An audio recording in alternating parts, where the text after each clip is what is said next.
नमस्कार साथियों, अगर आप एक संविदा कर्मी हैं या दैनिक वेतन पर कार्य करते हैं तो ये वीडियो खासकर आपके लिए है और ये वीडियो काफ़ी इम्पोर्टेंट है। आपको वीडियो पूरा देखना चाहिए। साथियों, दिल्ली में करीब 12,000 संविदा कर्मियों को दैनिक वेतन पर कार्य करने वाले अन्य लोगों को रेगुलर किया जा रहा है, स्थायी किया जा रहा है। जी हाँ साथियों, करीब 12,000 कर्मचारी हैं वो। यहाँ पर एक बात तो क्लियर है कि सरकार चाहे तो किसी को भी रेगुलर कर सकती है।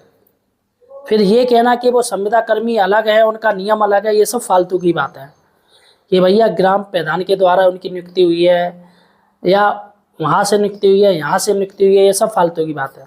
गवर्नमेंट चाहे तो किसी को भी रेगुलर कर सकती है। साथियों, दिल्ली का मामला है और काफ़ी ज़्यादा इम्पोर्टेंट है। आपको बताऊंगा इनमें कौन कौन लोग जिनको रेगुलर किया जा रहा है, इसलिए आपको पूरा वीडियो देखना चाहिए जिससे आपको जानकारी हो सके कि हाँ साथियों, हमारे साथ भी ऐसा हो सकता है। क्योंकि दिल्ली देश की राजधानी है और दिल्ली कुछ कदम उठा रही है तो निश्चित ही साथियों राज्यों पर भी असर पड़ता है। सबसे बड़ा मैटर है नगर निगम है। वहाँ पर नगर निगम में करीब 12,000 कर्मचारी हैं जिनको दिल्ली सरकार नगर निगम रेगुलर करने जा रहा है। भैया नगर निगम है नगर निगम, लेकिन पैसा तो दिल्ली सरकार देती है, तो दिल्ली सरकार की तरफ से ही पैसा दिया जाएगा, लेकिन कार्रवाई की जाएगी नगर निगम द्वारा। तो वैसे ही साथियों आपके विभाग में कार्रवाई की जा सकती है, पैसा तो सरकार देगी। सबसे पहले साथियों, अगर आप एक संविदा कर्मी हैं तो हमें सपोर्ट कीजिएगा, क्योंकि साथियों मैं तमाम संविदा कर्मियों के मुद्दे उठाता हूं अपने चैनल पे, इसलिए हमें सपोर्ट कीजिएगा। लाल रंग का जो सब्सक्राइब बटन देख रहे हैं उसे आप दबा दीजिएगा, चैनल को सब्सक्राइब कीजिएगा। अगर आप हमें सपोर्ट करेंगे तो निश्चित ही साथियों आपकी बात है वो शासन तक पहुंचेगी। वैसे भी संविदा कर्मियों का मामला मैटर कोई उठाना नहीं चाहता है, क्योंकि उनको एक हे दृष्टि से देखा जाता है, अरे ये तो संविदा कर्मी है, अरे इनसे क्या बात करना। तो ये गलत है। किसी का वेतन कम है, अस्थायी नौकरी, तो किसी का मजाक नहीं बनाना चाहिए। इसलिए साथियों हमें सपोर्ट कीजिएगा और चैनल को सब्सक्राइब कीजिएगा। देखिएगा साथियों, मैं आपको बता दूं क्या है दिल्ली नगर निगम, जिसे एमसीडी कहते हैं। एमसीडी में वर्षों से सेवारत संविदा कर्मचारियों के भविष्य को सुरक्षित करने की दिशा में बड़ा कदम उठाया गया है। एमसीडी में महापौर प्रवेश वाही ने नगर निगम आयुक्त संजीव सिकरवार को पत्र लिखकर सभी विभागों में स्वीकृत और रिक्त पदों पर संविदा कर्मचारियों की भर्ती प्रक्रिया शुरू करने के निर्देश दिए। यानी संविदा कर्मी तभी रिक्त हो सकते हैं जब पद वहां पर खाली हो, जैसे कोई कार्य कर रहा है। अब जैसे बेसिक में बात करें, जो बेसिक टीचर है, शिक्षा मित्र हैं, अभी भी टीचर्स की कमी है, सरकार टीचर्स की भर्ती करने जा रही, तो ऐसे में तमाम जो शिक्षा मित्र अनुदेशक उनको उसमें समाहित किया जा सकता है, उनको रेगुलर किया जा सकता है।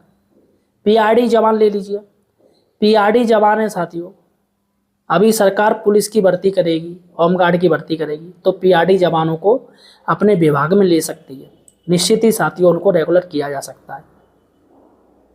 रसोइयाँ हो गई, मिड डे मील रसोइयाँ, रसोइयों को आप रेगुलर मत कीजिए, लेकिन पार्ट टाइम एम्प्लॉय मानिएगा, पार्ट टाइम परमानेंट एम्प्लॉय मानिएगा, और एक सम्मानजनक इनका मानदेय देना चाहिए सरकार को। उसके बाद साथियों मैं आपको बता दूं कौन कौन लोग हैं। होमगार्ड हो गए, होमगार्ड भी साथियों भर्ती के लिए सरकार अभी भर्ती निकाली थी होमगार्ड की, गलत कर रही है।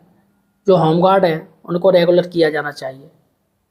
पुलिस की जो भर्ती की जाती है, मुझे लग रहा है पुलिस की भर्ती स्थायी तौर पे की जाती है, तो पुलिस में होमगार्डों को और पीआरडी जवानों को रेगुलर किया जाना चाहिए, जिससे कि कमी दूर की जा सके।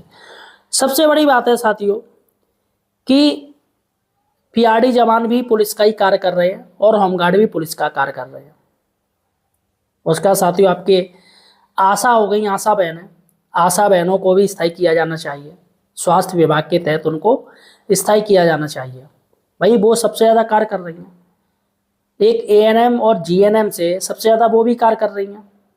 आंगनवाड़ियों को ले लीजिए, आंगनवाड़ियों को भी स्थायी किया जाना चाहिए। कायदा तो यही कहता है बच्चों को लेके सारे के सारी सरकार की योजनाएं गांव तक वही पहुंचाती हैं। जिस तरीके से टीचर्स कार्य कर रहे हैं, बीएलओ का कार्य करते हैं, जनगणना कर रहे हैं, वैसे ही आंगनवाड़ी और शिक्षा मित्र या अनुदेशक भी कर रहे हैं।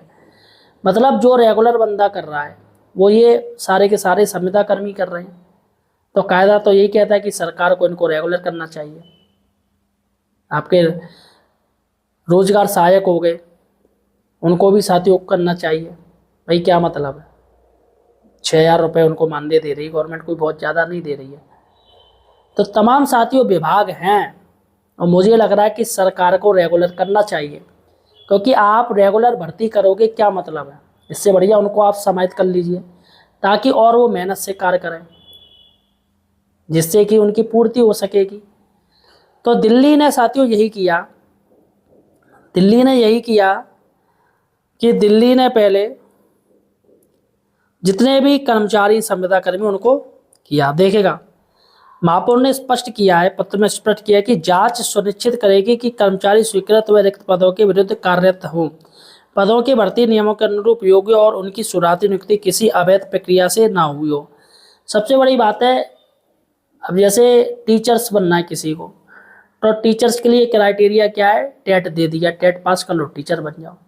तो कई शिक्षा मित्र जो अनुदेशक है जो टेट पास है, सीटेट पास है, तो कायदा कहता है इनको रेगुलर किया जाना चाहिए। कई साथियों आशाएं हैं, बहनें हैं जिन्होंने डिग्री कर ली है, पूरा बीएससी ग्रेजुएशन हो गई है, बहुतों ने तो डिप्लोमा भी कर लिया, तो कायदा कहता है इनको रेगुलर किया जाना चाहिए। जिन्होंने जो क्राइटेरिया पार कर लिया उनको रेगुलर किया जाना चाहिए। अब पीआरडी जवान है, इंटर पास हैं, काफ़ी बीएससी पास है, तो कायदा कहता है इन्होंने क्राइटेरिया पूरा कर लिया, इनको पास किया जाए। एक विभागीय टेट आप ले लीजिए, विभागीय परीक्षा आप ले लीजिए इनकी, जिसमें पास हो जाए उनको रेगुलर कीजिए। तो सरकार को ये कदम उठाना चाहिए।